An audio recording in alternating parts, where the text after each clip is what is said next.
Today, we're going to talk about something you see all the time, something so common we barely even think about it. But the letter X, well, it's not just a placeholder in a math problem. It's actually a piece of revolutionary technology, one that completely changed how we think, how we reason, and how we make sense of the world. So let's dive in. Right? From algebra class to treasure maps, X always marks the spot for something we're trying to figure out. But have you ever just stopped and wondered, why X? Why not M or P? It feels so random. Well, it's not. That's the mystery we're going to solve together. And trust me, the answer takes us on this incredible journey through ancient empires, weird linguistic accidents, and a total revolution in thinking. You know, to really get how powerful X is, we first have to imagine a world that didn't have it. Before we had symbols for unknowns, all of mathematics was done with words. Just words. Welcome to what historians call the era of rhetorical algebra. Okay, just look at the difference here. On the left, you have rhetorical algebra. The thing plus 2 equals 4. I mean, it works, sure, but it's so clunky, it's hard to see the patterns. And then on the right, you have symbolic algebra. Clean, efficient. The move to X wasn't just about saving some ink. It was like upgrading our entire intellectual operating system. And don't get me wrong, early math was incredibly smart. The Babylonians could calculate the square root of 2 with amazing accuracy. But here's the catch. Their thinking was always tied to the physical world. They weren't solving for some abstract X. They were finding the length of a real field or the size of a specific heap of grain. This was the ceiling. It kept their amazing methods locked into specific problems instead of becoming universal laws. So how did we make that huge leap from a concrete heap of something to an abstract X? Well, let's get into the next chapter of our story and see how mathematicians started this long, slow process of just trying to give a name to the thing they were all looking for. This was not an overnight thing. I mean, we're talking about a process that took thousands of years. You start with the Egyptian heap. Then, nearly 2,000 years later, around 250 CE, the Greek mathematician Diophantus introduces a symbol as a kind of abbreviation. But the real breakthrough, the conceptual shift, starts to happen in 9th century Baghdad with a scholar named Al-Khwarizmi and his special term shay, which just means the thing.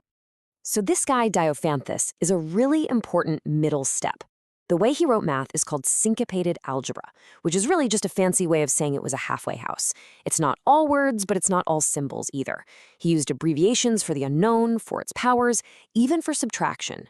It was a huge step in making equations shorter, but it wasn't a truly flexible system yet. And this quote tells you everything about the limits of his thinking. If he ran into an equation like 4x plus 20 equals 4, which we know gives a negative answer, he'd just dismiss it as absurd. And why? Because you can't have a negative heap of grain. You can't have a negative number of things. So even though he had a symbol, his mind was still stuck in a world of positive, tangible objects. The person who really put algebra on the map as its own discipline was the Persian scholar Muhammad ibn Musa al-Khwarizmi.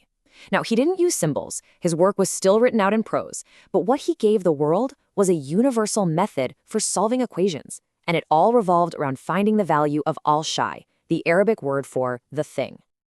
His genius was in creating a process, a recipe that anyone could follow.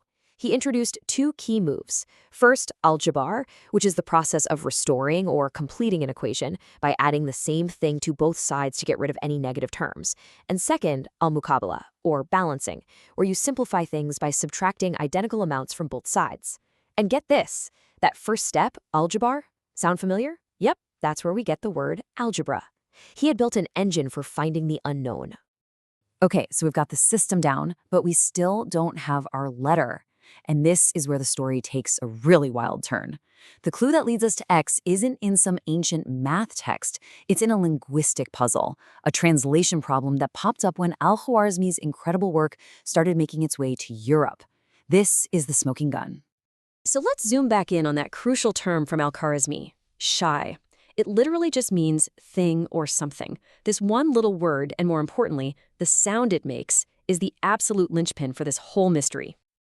Okay, so when these essential Arabic texts were being translated into Spanish back in the Middle Ages, the scholars ran into a wall. A sound wall, actually. The sh sound at the beginning of shay, well, it just doesn't exist in Spanish. They couldn't write it, they couldn't pronounce it, they needed a workaround, and fast. So What do you do when a sound from one language just isn't in yours? The most popular theory is that the Spanish scholars did something pretty clever. They borrowed a letter from another alphabet, the Greek letter he, which, as you can see, looks a whole lot like an X. Now, it didn't make the sh sound, but it worked as a consistent visual symbol for this Arabic word they couldn't properly say or write. And from there, the final step was pretty straightforward. As these new Latin translations were copied and spread all over Europe, the Greek letter chi just got simplified into the Latin letter we all recognize instantly, X. So yeah, a centuries-long game of linguistic telephone is how we got the most famous symbol for the unknown. Amazing, right? Now, that translation story is fantastic, and it's mostly true. But it's not the end of the tale. That whole linguistic journey explains how X got on the list of suspects, so to speak. But it took one of history's greatest thinkers to make it the undisputed champion of the unknown. And that thinker was René Descartes. In his landmark 1637 book, La Géométrie, he just laid out a simple, brilliant rule that we all still follow today. He said, look, let's use letters from the beginning of the alphabet, A, B, C, for numbers we already know. And we'll use letters from the end of the alphabet, X, Y, Z, for the numbers we don't know yet. It was simple, it was powerful, and it just stuck. So why did he seem to prefer X over Y and Z? Honestly, we don't know for sure. It might have been totally arbitrary. Maybe he just liked the way it looked. Or, and this is a great little historical tidbit, the story goes that his printer was running low on the letter blocks for Y and Z, which are more common in French, and asked Descartes if he could use X more, since he had tons of those. Either way, Descartes was such a giant in the field that his choice became the new gold standard. So, here's the bottom line, the key takeaway from all this.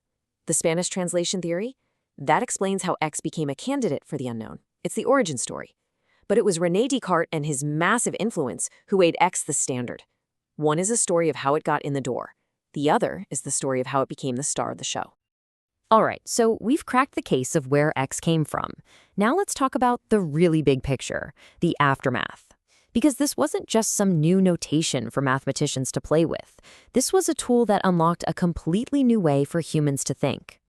X basically allowed the human mind to make a giant leap.